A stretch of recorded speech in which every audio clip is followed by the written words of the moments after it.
हिंदी सेवा निधि के कार्यक्रम में पहुंचे ओम बिरला बोले, हिंदी हर भारतीय की पहचान। इटावा में बने इस्लामिया इंटर कॉलेज में हर साल हिंदी सेवा निधि का आयोजन किया जाता है, जिसमें हिंदी से जुड़ी जानकारियां दी जाती हैं और लोगों को बताया जाता है कि हिंदी हिंदुस्तानियों के लिए कितनी महत्वपूर्ण है। ऐसा ही कुछ रविवार को भी देखने को मिला, जहां 32वें हिंदी सेवा निधि के वार्षिक अधिवेशन का आयोजन हुआ। इसमें मुख्य अतिथि के तौर पर लोकसभा स्पीकर ओम बिरला शामिल होने के लिए पहुंचे। इस दौरान उनके साथ सुप्रीम कोर्ट के न्यायमूर्ति सुधांशु धुलिया और इलाहाबाद हाई कोर्ट के न्यायमूर्ति सुधीर अग्रवाल शामिल रहे, जहां पर सपा सांसद और बीजेपी विधायक ने मुख्य अतिथियों का जोरदार स्वागत किया। देव और गंग नगरी इटावा की इस धरती पर इटावा हिंदी सेवा निधि द्वारा आयोजित इस कार्यक्रम में जो लगातार 31 वर्ष हिंदी लेखक, कवि, साहित्यकार, प्रशासन, न्याय और सभी क्षेत्रों में जिन्होंने उत्कृष्ट काम किया, उनको इस ट्रस्ट के द्वारा हर वर्ष सम्मानित किया जाता है। आज इस मंच पर भारत के उच्चतम न्यायालय के न्यायाधीश, न्यायमूर्ति जो आज की अध्यक्षता कर रहे हैं, माननीय सुधांशु धुलिया जी, जो मंच पे तो नहीं आए, जिनके आग्रह पर मैं आया यहाँ पर, न्यायमूर्ति पंकज मित्तल जी, इस संस्था के संरक्षक माननीय गिरधर मालवीय जी, न्यायमूर्ति माननीय सुभाष विद्यार्थी जी, इस संस्था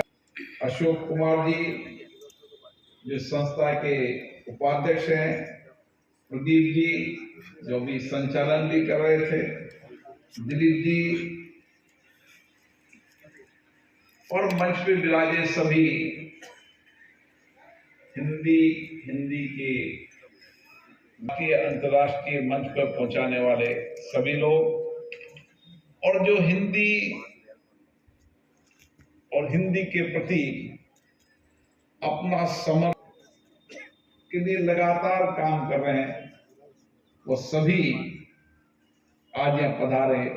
अतिथिगण।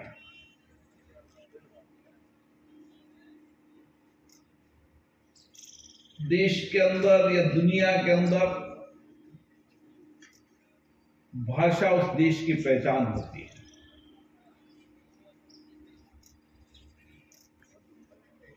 और हिंदी भाषा भारत की आत्मा है, भारत की पहचान है। और आज भी दुनिया के अंदर हम जब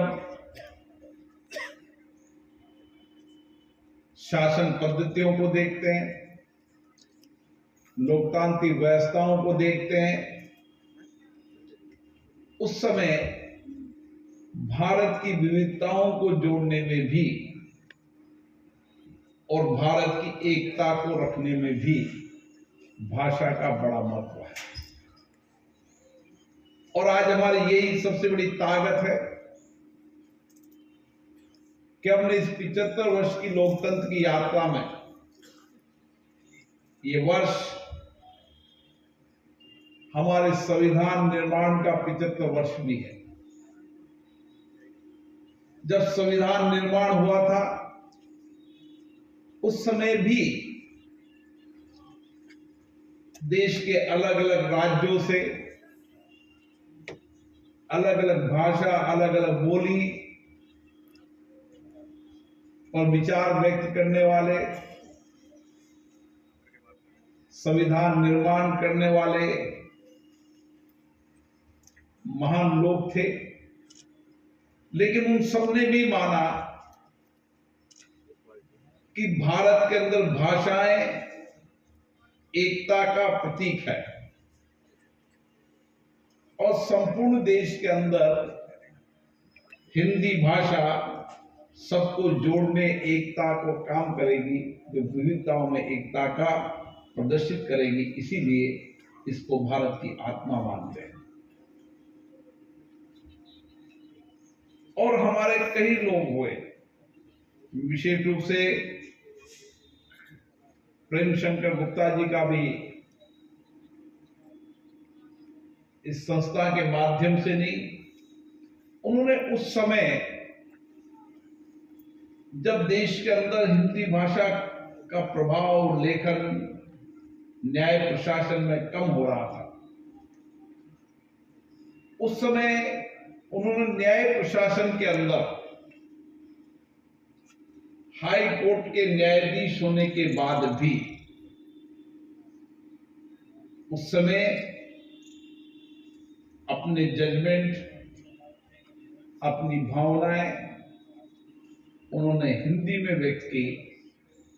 और उस समय अपने हाथ की लेखनी से 4000 से ज्यादा उन्होंने जजमेंट लिखे, जो अपने आप में अद्भुत है। आप विचार करिए, आज टेक्नोलॉजी का जमाना है, टेक्नोलॉजी से भाषाओं का भाषांतरण तुरंत होता है। न्यायमूर्ति धुलिया साहब, हम यही चर्चा कर रहे थे अभी। लेकिन उस समय उन्होंने किस तरीके से अपनी लेखनी से, स्टोनो भी नहीं हुआ करते थे, अपनी भाषा के अंदर उन जजमेंट को लिखकर हिंदी भाषा को जो नई दिशा दी, प्रेरणा दी, उनका योगदान हम कभी नहीं भुला सकते।